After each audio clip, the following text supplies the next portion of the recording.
The Branding Your Business podcast is for small business owners looking to build a customer favorite brand and a value-driven business. From solo shows covering marketing tactics to experts sharing their brand stories, each episode delivers actionable insights for entrepreneurs who want to impact the world. We're sharing how strategic moves and authentic connections can build a profitable business minus the burnout. Tune into the Branding Your Business podcast with me, Praise Santos McKenna of Come Plum, to design a brand your audience adores while building a life you love. Hi, welcome back to the Branding Your Business podcast. My name is Praise Santos McKenna, and I'm your host and the founder of the branding studio, Come Plum. You know that feeling when you meet someone, even if it's just like online, digitally, but you're like, wait a minute, do I know you from another life? Wait a minute, do you nerd out around the same things I do? So Chloé and I were kind of like LinkedIn Cupided together too. Someone set us up. And so we got on a phone call and we're like, wait, you've experienced this? Wait, you see this too? Oh, wait. And then we're like, oh, we didn't allot enough time to nerd out and talk about all the things. And I was like, Chloé, we recorded this, but we actually need to record this for the podcast. And she was so gracious enough to say, okay, Praise, I'll give you more of my time. Her and Baby Yoda, if you're watching this on a video podcast, you'll see Baby Yoda in the background. But they're spending time with us today. So let me tell you about my friend. So Chloé Nwangwu is a brand scientist, a speaker, and behavioral strategist and brand visibility expert. She is a former international conflict mediator. She is now the founder of NobiWorks, a brand visibility consultancy where she partners with under-recognized brands, leveraging science to ensure they are impossible to ignore. Impossible, people. Her clients have included a number of boutique firms, the High Ambition Coalition, and the first refugee delegation to the UN. Amazing. I just get goosebumps thinking about what you do. And I'm so grateful that you're using the science of branding to help people stand out and be heard. Voices that our world so needs to hear, Chloé. So thank you so much for being with us today. Okay, people will be asking now, they're tuning in. They want to switch from the audio to video. You have to tell them about Baby Yoda. You have to tell them what's in your background right now so that they know like this is normal for you. I've met Baby Yoda already, but you have to share with us. So, hello, my friends. I am holding in my hands right now my giant Baby Yoda. Baby Yoda is like bigger than my torso. He's smushy and like fluffy and lovely. And I always have him with me, whether or not I'm going to like a speaking engagement for a conference or something, or if I'm doing a podcast interview like this, I always have him in the background so that if I ever happen to like lose my step or lose my breath or get a little nervous, I'll see him sort of like smiling lovingly down at me and encouraging me, and that just sort of like recenters me. So he's my emotional support, Yoda. Everyone needs an ESY, people. Everybody does. So whatever, a weighted blanket, a pet, a Baby Yoda, we all need that. And so you are modeling for us what self-care looks like as we use our voice and gain more visibility. We don't have to gain more visibility alone. There can be Yes. supports for us to help us do this thing, which I love. So one of the things we nerded out about a few months ago was that we both have a background in like the nonprofit community building sector. And it's a big sector. I will say you were in the hardcore part of that sector. Can you tell us a little bit, like bring us from the UN to NobiWorks? How did Sure. that happen? Yeah, absolutely. So I will first start off by saying that I did not work directly for the UN, and I always want to give this disclaimer, but I did work with non-state actors, sometimes with states that were negotiating peace settlements and that sort of thing through the UN. And so a lot of the work that I did interfaced with the UN. So I always give that disclaimer in case there are like folks out here in the international politics set who are like, wait, I don't know her. I mean, first of all, it's a big world. You wouldn't know me, but still, I want to be very specific about that. And y'all, the way that I got from there to here, it's a journey, but it's not as crazy a journey as it might sound like at first blush. So the work that I primarily did dealt with ensuring that certain groups, whether or not they were sort of democratic separatist movements or they were small nation states, things like that, those who were getting their needs sidelined in sort of typical diplomatic forum, I was there to help support them in getting their voices heard. And I want to emphasize that I was like a very small member, a very junior member of a very excellent team that was doing this work. And I think I worked on a lot of files, but the one that I connect directly to NoviWorks is the one on the civil war in Yemen. And so I was, again, a very junior member of a team that was working on the civil war in Yemen. And we were brought in to work with essentially an ethnic minority in Yemen that up until that point wasn't a part of the UN peace process. And so as far as that process was concerned, they didn't exist, even though they were a pretty sizable chunk of the population. And so me being a mediator, born and bred and trained, I knew that from an efficacy standpoint, these folks really should have been at the negotiating table if this peace settlement was going to last past 5 years, 10 years, and so on and so forth. And that was my specialty, right? Looking at what we understand about human mind and what we understand about human relational dynamics to make things like peace settlements more likely to happen and more likely to last, right? That was my whole corner, right? And so just from that training, I knew that these folks should have been there, but they weren't even getting in the door. And that was sort of I think crisis of faith is like a really strong way to put it, but it was a moment where as a mediator, I know that I can control the dynamics in a room, right? That's in fact my job. My job is to make sure that there are no big voices, there are no small voices, everyone is heard, and then the thing that we come to on the other end is something that is good enough for everyone who's in the room. But as a mediator, I also don't have control over who gets into the room. And when I realized that gap, that there are folks who should have been in this particular room who weren't getting in the door, and that I, in my capacity as a mediator, did not have the authority to make that happen, that's when I was like, oh, okay, we got to figure something out here. And so I did. I started researching. My first question was, okay, if we're in a scenario where like everyone has really good intentions and everyone is like very educated and like this is the UN we're talking about, right? Like all the best intentions, right? Like everything that we say should happen in order for, discrimination and like things like that to happen, right? Everything that we say should be the case is the case.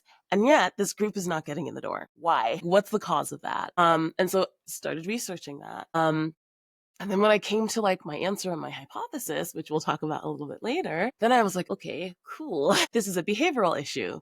Great. How do we solve this? How do we tackle this now that I kind of have an idea of what is at play here? That's what led me to brands. In the course of the research that I did, I realized that every single nation state or non-state actor that I'd ever worked with had a brand. They had a brand. Those brands taught others how to treat them. And so that was why, like, you didn't make certain moves or you didn't, like, bring up potential positions with, like, France or Germany or wherever, right?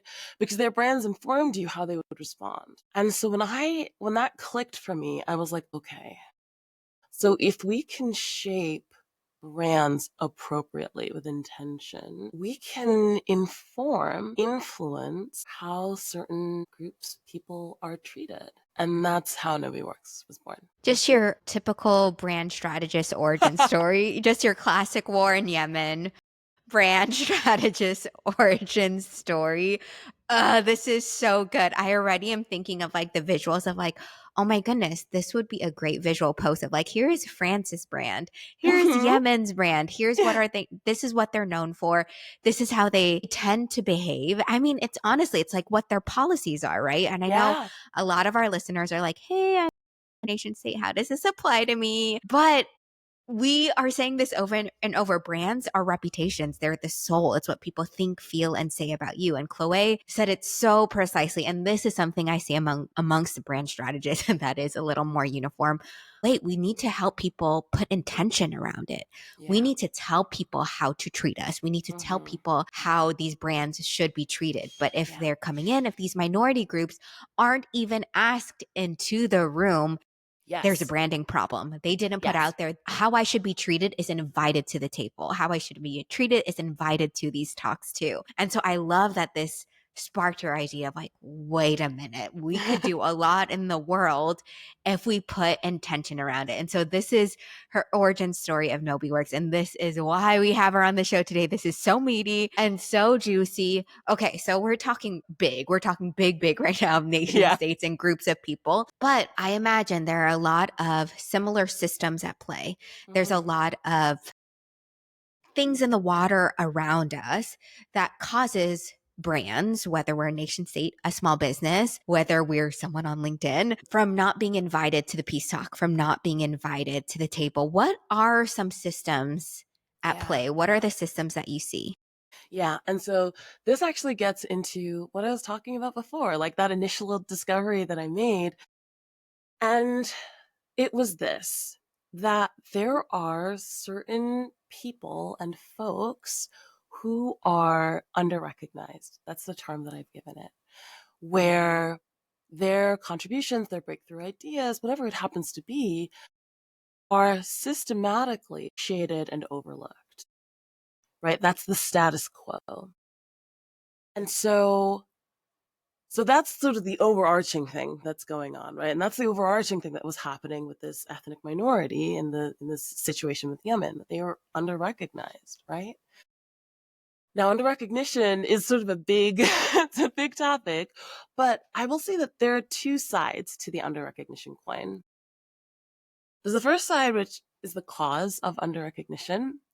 And then there's the other side, which is sort of like what it feels like to be underrecognized and like the costs of being underrecognized. The cause of underrecognition, I call these visibility biases. And these are essentially just cognitive biases, learned brain chemistry, right, that allocate our attention in discriminatory ways. I'll say that again. There are invisible scripts in our head, learned brain chemistry, right? That sort of help us behave without like putting too much effort into it, right? And a subset of this learned brain chemistry allocates our attention in discriminatory ways. Now, there's a great example that I always give of this, and it's the racial attention deficit. The racial attention deficit, this is not a visibility bias that I personally discovered. It comes out of some research from 2021. And these researchers were able to empirically demonstrate that white Americans are 33% more likely to overlook their Black peers. And that's even when they've been incentivized. Now, this study was, necessarily limited. It only looked at America. It only looked at race as the binary between white and Black. It didn't really look at like the intersection of different identities or things like that, right? But what it did say is that if any of the work that you're doing involves like anything in person, that gap is probably higher, right? 33%. That's humongous, right? And there are dozens of these cognitive biases and counting. Now, visualize with me a story. Like I'm gonna paint a picture right now. Picture with me, if you will, a parent that is making lunch for their rambunctious kids, right? Now, first things first, the parent that you imagine is probably a woman, probably a mother, right? But that's not even the primary point. Primary point is this. I want you to imagine that this parent is a man, is a father, right?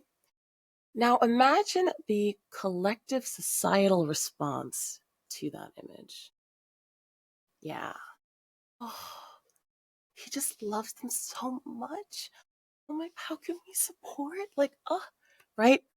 All of these lovely, warm, positive, and it's not bad, right? All these warm, lovely, positive things, right? Now, I want you to imagine the collective societal response if that parent was a woman. The difference in response that you've just observed there, I call that the reciprocity gap. Okay, and this is a visibility bias. And essentially what it means is that if you hail from an underrecognized community, then what that means is folks will feel less inclined to reciprocate towards you as opposed to someone who does not come from an underrecognized community. They feel more inclined to reciprocate towards that person, right? So that's the reciprocity gap. That is a visibility bias. And that's a thing that is happening systematically, consistently across time. Now we have the other side of the under recognition coin, and that's the invisibility tax. That's the cost of being under recognized, what it feels like to be under recognized. And if we're going to take this same example that I gave with the difference in reciprocity with these two parents, then the invisibility tax, or the facet of the invisibility tax that's most relevant here, would probably be something that I call the reciprocity ransom. And the reciprocity ransom is merely the fact that the mother in this scenario actually has to do more in order to activate a willingness to reciprocate. Right? They have to expend more resources, time, energy, money, in order to activate a willingness to reciprocate or even goodwill, right? Than the father in this scenario, right? And so that gap in terms of resources that they need to spend in order to activate that reciprocity, that's a reciprocity ransom. That's a cost. That's a thing that they actually have to pay. And so those are two sides of under recognition and what that can look like in our lives. And yeah, you better believe that affects like how brands are shaped and how they're received and perceived in the world. Yes, the causes and the costs, the reciprocity and the reciprocity ransom. We love a communicator who loves alliteration, by the way. This Thank really you. helps my visual brain when we do these. Yes, these are again like the water we swim in. We learn this like in Psychology 101 in college of like stereotypes, right? It saves our brain time. And yet we need to keep these in check because it makes us go, ooh, ah, when a dad is feeding his kid a peanut butter and jelly sandwich and he's just keeping his kid alive, right? Like it's these little things that we have to recognize, and the cost or the ransom of other folks having to catch up to get that response too. And just that extra effort, energy, calories, and recognizing that. And this is why we have this under recognition, right? Or this lack of visibility, because there's some folks who have to do so much extra work to catch up. This is why Chloé is the brand scientist, people. She is bringing ecology for us to understand. And let's put into basic terms, why is it so hard for me to get traction on LinkedIn, right? It's something like that. Okay, well, what is the water we swim in? How have some folks gotten the leg up already? How can you now pay the cost to also get there too? We have to recognize these things, and we're not giving practical tips just yet. We're giving you a mindset kit right now. Mindset kit, some words, some language to help recognize that, which there's so much in there. There's so much juiciness, but let's jump a little bit. I know you have these phrases like cost, causes, reciprocity, ransom, but you are also so good at another alliterative phrase that I've been reading about, and we have to link this article because it's so good. I also had to read it like a couple of times because I'm just like, wait, do I even really get this? But it's the difference or the nuance between differentiation and distinction and the attention economy, which kind of relates again to this ransom that often under-recognized brands have to pay. And we're paying it to the attention economy, right? We're trying to get recognition. And that's just the way our world works now, that if we have any cause or business that we care about, we're really solving problems, we need to get eyes on it too. Yes. How do we set ourselves apart? That's often a big branding word, but Chloé goes deeper. So tell us a little bit. I want you, here is your soapbox. Get on it, girl. Tell us what is differentiation? What is distinction? And what is the distinction between differentiation and distinction? Yeah. Okay. So something is differentiated when it's different from its peers. that feels straightforward, right? Like, that feels good. Cool. Something is distinct when it is memorable and when it is stored in the right part of a person's memory network. Okay?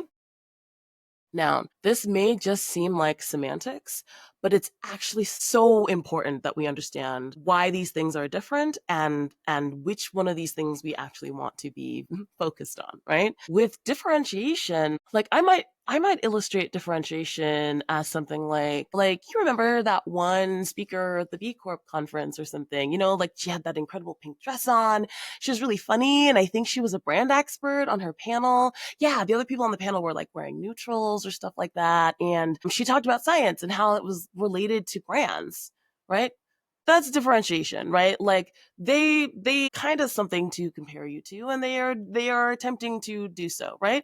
And that's not bad, right? But will they remember me? And at that point, I mean, like I was self-aggrandizing, but that's an actual scenario. Someone came and like described myself to me and that is what they said, right? This was a while ago. Will they remember me when they are like fed up about the fact that lots of people are saying that, oh, your work is incredible, like you should be so much bigger, but that sort of support isn't leading anywhere, right? Will they remember me in that scenario? Based off of differentiation? Probably not. And the reason for that is that differentiation assumes that this person who saw me at a conference and I share a similar frame of reference. Just assumes that we kind of see the world in similar enough ways. That's that's a big assumption, right? Because if I'm an expert, right, then like, yeah, I know that, my particular brand of weirdness is like very distinct from like other folks who are doing similar things, right? Like I totally get that. But there's no reason that an audience member who's not a brand expert would have any awareness of that at all, right? And so unless they do their homework or unless they get some help, the funny brand expert in a pink dress who talked about science could just be a pretty typical brand person. There's no real way for them to know whether or not like I'm the norm or not. And that means that when the time comes for them to make a decision that has to do something with like what I do, I'm probably not going to be in the list of candidates that they're considering. And at the end of the day, that's what we want. We want to be in that list of candidates that people are considering when they're like, okay, like I'm really fed up with this thing, or like, you know what, I have a real opportunity here. How do I tackle my next steps? Right? You want to be one of the top 3 people that they're like, who I should talk to is this person. Differentiation can make that happen, but it's rare. There are rare instances wherein that works. Distinction, on the other hand, is literally purpose built for that. But that's literally what distinction is. So, like I said before, distinction is when something is memorable. From a mechanical standpoint, that means that it can get past the brain's filters into long-term memory, and that's where memories are stored. First job, right? Distinction does it. And then the second part is that it's stored in the right part of the human memory network, like I said. The reason that that is so important is because that means that it is connected to ideas that are relevant to the behaviors that you're looking to influence. That's what distinction does. That's different from differentiation. Distinction makes it so the frame of reference that we're looking at is in fact similar enough because the frame of reference is what that audience member, that person who's sitting watching this person at a conference, what they would consider memorable and what they would sort of consider easy to identify and connected to certain things, right? Like that's what defines something as distinct, as opposed to the perspective of like, I have industry knowledge and so I know that this thing is different from this other thing. So that's a Yes. very long explanation. Thoughts, feelings, questions, because I have more to say, but I also don't want to overwhelm.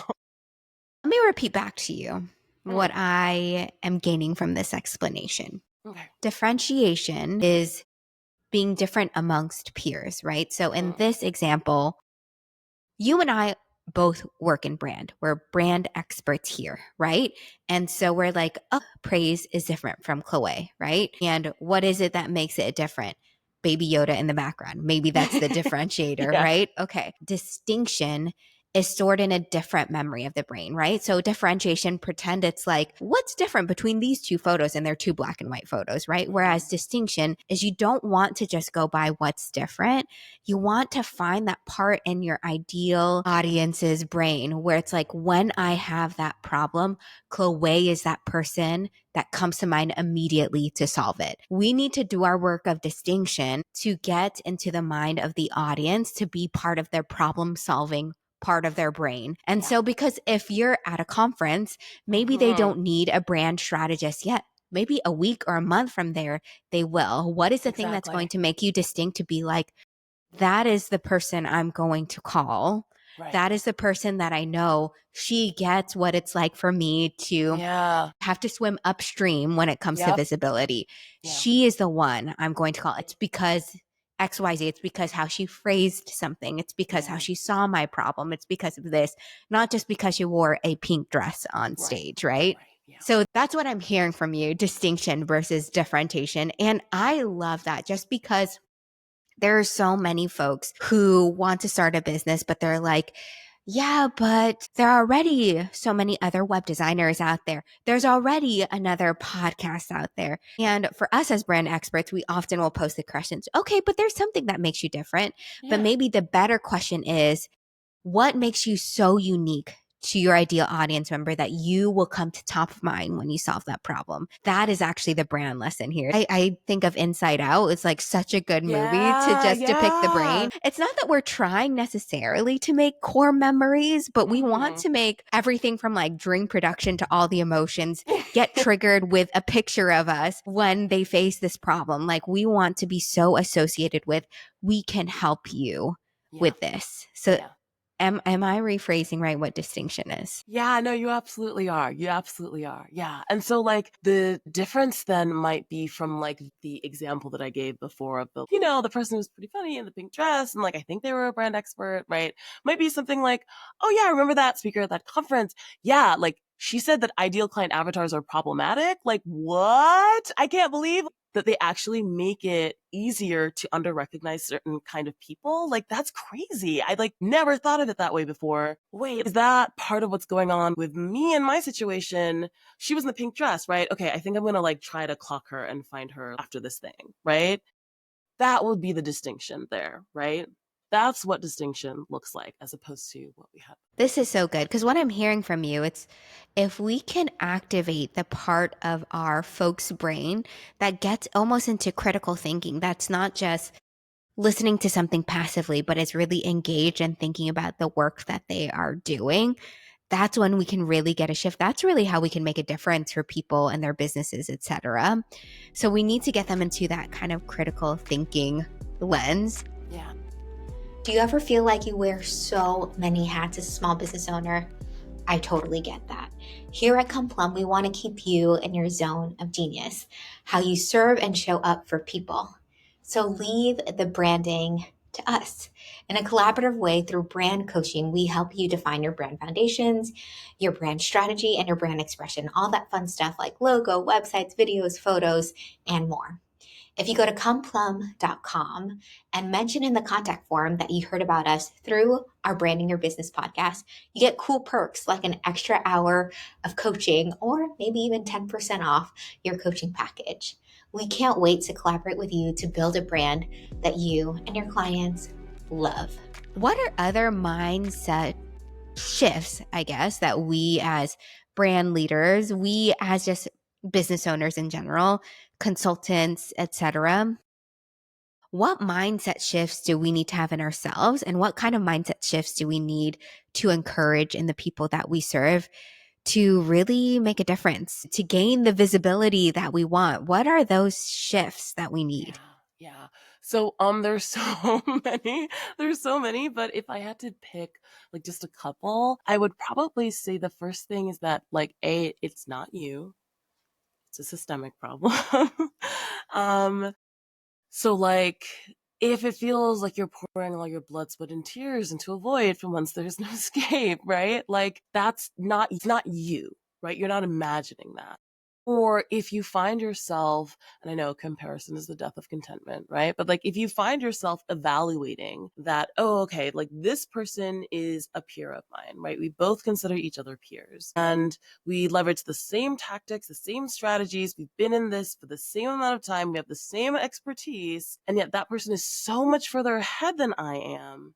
You're also not imagining that gap, right? Like that gap is actually there. And so I think the first thing that I want to tell folks is like, stop gaslighting yourself. Stop gaslighting yourself. Like that gap is actually there. And it's not your fault. It's caused by these larger systemic things that are going on. And so once you are able to sort of like take a step back and look at it from a systemic perspective, suddenly the problem solving looks different. That's the first thing that I would say. Yes, it's not just you, right? Like if we're truly comparing apples to apples here, why is this apple getting more screen time? I don't know. Yeah. There's something else at play. So that is so good because I know the people listening to our podcast are often driven, entrepreneurial. We are often our toughest critic. For us to get the energy to do this push, I get it. It is one of the best things about us, about our listeners. And it can also be the thing that we need to keep in check. Yes. Because we can also gaslight ourselves. We start questioning our worth or questioning the value of our work when, hey, let's just recognize that we might have to make an extra effort for causes that have been centuries in the making that's beyond us. I love that. That is such a practical, like, okay, we will just be kinder to ourselves. It is not easy. Let's just name that what it is. Yeah, absolutely. That is so good. Which another thing you and I have chatted about too, just even with our own entrepreneurial stories and the people we work with, there's also this mindset shift of I should be doing this, right? And we see kind of in this realm of, okay, well, this person who is my peer is doing this, so I should do this too. Or these are my society's expectations. I should be doing this too. And that is a really big shift that we have to work with. Yeah, we're like both a little cringy because this is, I don't know if we're ever done with this work. I don't know if like we ever finally like I solved it. I summited the mountain of ditching the shoulds. Right. Can you? There are no shoulds or sorry, go on. No, but I mean like we're never there. But I would like to say, Chloé, you have had many victories along the way. Can you share a little bit just to give folks some context, some narrative of a time that you like ditched the shoulds and why it was so good? Oh my God, yeah, absolutely. The first thing that comes to mind is when I decided that I would start doing micro sabbaticals. Now, what, pray tell, is a micro sabbatical, you ask? A micro sabbatical is where I take a week off every month for rest and research, and I don't have any meetings at all. I just rest until I'm not tired anymore, and then I do research. And I've been doing this for maybe a year and a half now. My business did not come crashing down. I'm making more money. And like, yes, like those are metrics that people care about as soon as they hear about the micro sabbaticals, right? Well, so I'll get that out of the way. The should that I like abandoned was that my work life should look a certain way. I should be working a certain number of hours. I should be suffering like a certain amount and able to run a successful business. And like, you're laughing and I'm laughing, but like, there's a part of us that's like, it shouldn't be easy. Like, it should hurt a little bit. And like, listen, like, immigrant kid, first daughter, like, I'm carrying a lot. I'm carrying a lot, right? And so I pretty much lived that way my whole life until I got sick, essentially, like until my body was like, hey, peace out. And I didn't have a choice but to say, okay, so like some things are probably going to have to change. And the micro sabbatical was not the first place that I went, but it was like the second or third place that I went. And I really had to like push to get there. But it's one of the best things I've ever done. I'm healthier than I've ever been. And I mean that like physically and mentally and spiritually too. So like that's one huge example of like a should that I gave a shove and have been like so much better for. Literally, alliteration is your gift. I keep on saying ditch the shoulds, but how about shove the shoulds? That is Yeah. so good. And the micro sabbatical. Whew, you are speaking my language. And this is, again, just to make a full circle, this is something that's been ingrained to us, being raised also in America, being raised as Yep. children of immigrants. Okay, we're going to work real hard. Yeah. So this is the norm. We're going to Yep. work hard and that's how we're going to make it. And so for your body to be like, hey, I would like for you to not because this is not healthy. And then you're like, but the script is telling me like, that's how I'm going to get there. Exactly. And so it seems like you had to rewire so much of your brain. Honestly, play Yeah. the reciprocity ransom. It's an uphill battle to change a lot Yeah. of that and be like, actually, we can make more money. Our business can be fine and our body can be healthy and we can be rested. Whatever do you mean? And now when I talk about micro sabbaticals to people, they're sort of like, you can do that? And now I have like I have a handful of people now at this point who've like reached back out to me and they're like, I'm doing micro sabbaticals. Like I don't do it every month, but I do it like once a quarter. And like it's the best thing I've ever done, right? Like, and so just saying, on the other side of a should might be the best thing that's ever happened to you. I don't know. She's starting a movement, people, and I am into it. I'm so into it. So into it. Which, speaking of movements and shifts and things that we shove, as brand industry sisters and peers, what hopes do you have for the branding industry as small business owners, as people who love brands, as people who know that putting intention around reputations and the souls of businesses can really shift culture? Like, what are your hopes for our industry? So I hear two questions in there. And so I'll answer the first question first. My current contention, maybe I'll say, with the brand industry and all its domains and all its tangential sisters is that it's bias blind. And that's kind of a working term that I have right now, but it's bias blind. And so like what I kind of mean by that is like, you know, those folks who are just sort of like, I don't see color. But they say that and they genuinely don't realize that like actually dangerous and problematic and like still racist, right? Like that's kind of how the industry is. That's what I'm saying. Where like we have the same toolkit and the same approaches for everybody. And like my particular thing is under recognition, but even just looking through the under recognition lens, I know that like our typical toolkit and our typical approaches don't work, right? If you're under recognized, the typical toolkit is not going to cut it. And like I've seen it time and time again. And so the thing that I am hopeful for and that I'm excited about is I'm looking forward to seeing more sort of enterprising practitioners, like leaning into like the rough places and the places that are uncomfy in the branding industry that like this doesn't fit me and the thing that I'm dealing with. Like finding folks leaning into that, finding where the status quo is broken and sort of like birthing these new things so that at the end of the day, we have things that work for everyone. And so that's kind of the hope that I have. And I'm seeing it. People are sort of like, you know what? I was always uncomfortable with this thing. And I'm like, yes, follow that. Follow that thing. Cause like on the other side of that is something amazing waiting for you to like unearth it. So that's what I'd say about my hopes for the industry.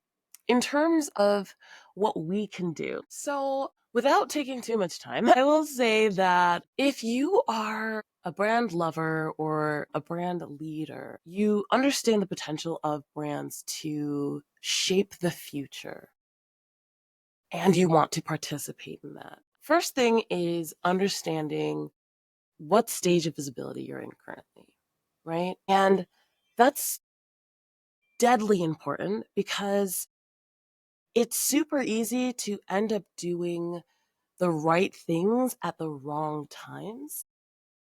And I find like a lot of people end up spinning their wheels because of that, right? You brought this up before where like, they'll see a peer using a particular tactic or strategy and they're like, yeah, I should do that, right? Like that's a prime example of something like that where it's like, should you really?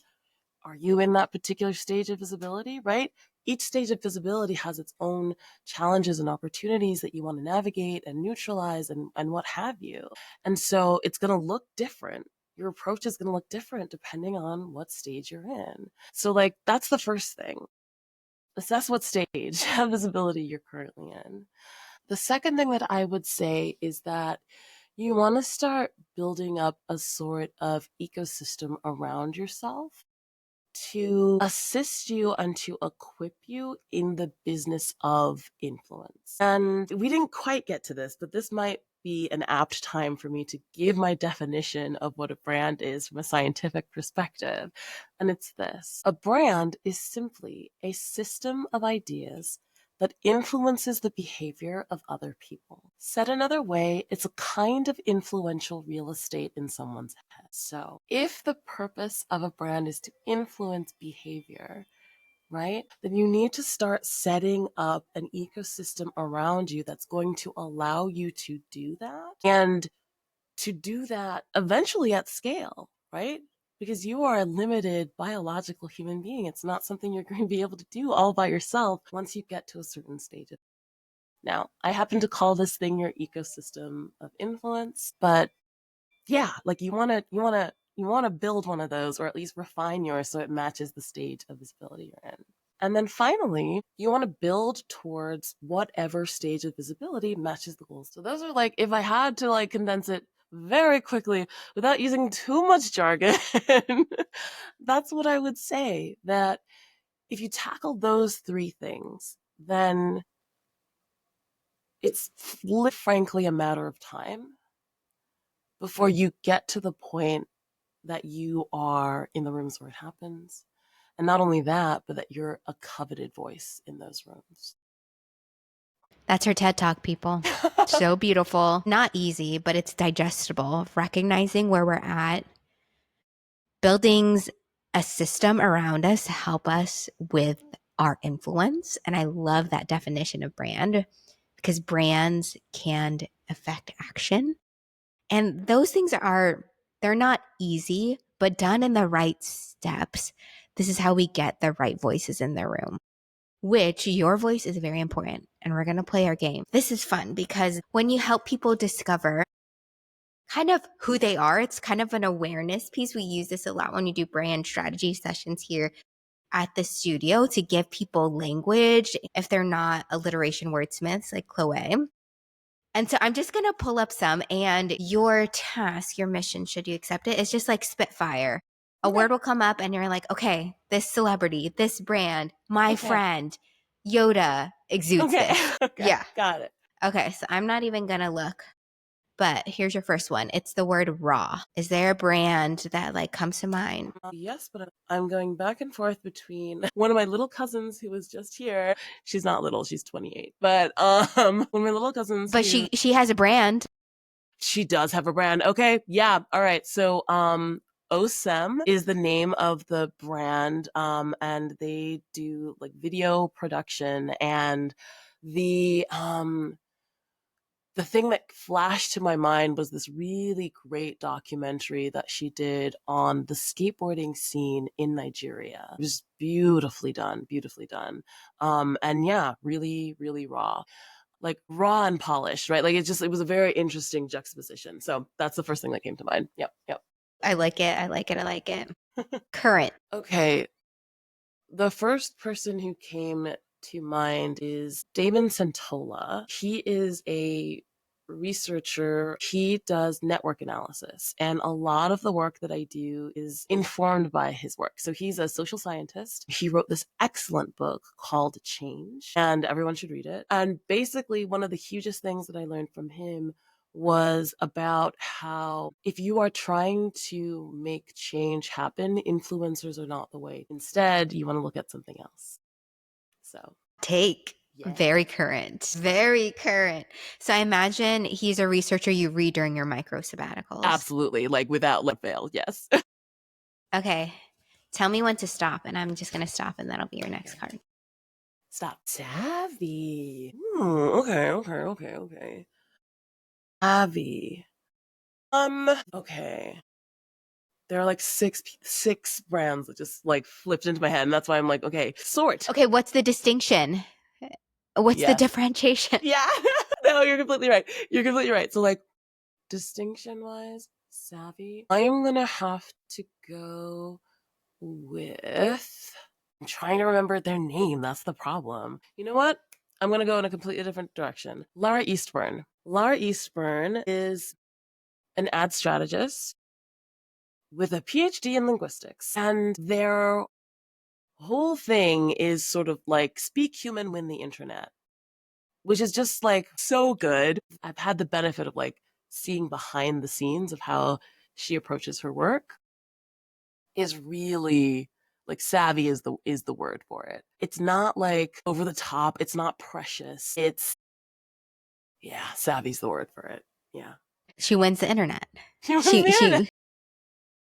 There we go. she was in that part of your mind when She you're was the like, most I have a. distinct. Yeah. She was the most distinct. This is Yeah. so good. Well, Yeah. I feel like you did a great job making yourself distinct on our podcast today. How can folks find you? How can folks connect with you? I know we'll be linking a few things in the show notes, including I'm telling you this blog post about distinction differentiation. We'll be linking that. But how else can they find you? Yeah, absolutely. So you can find me on LinkedIn doing my nerdiest best. And technically I'm on Instagram.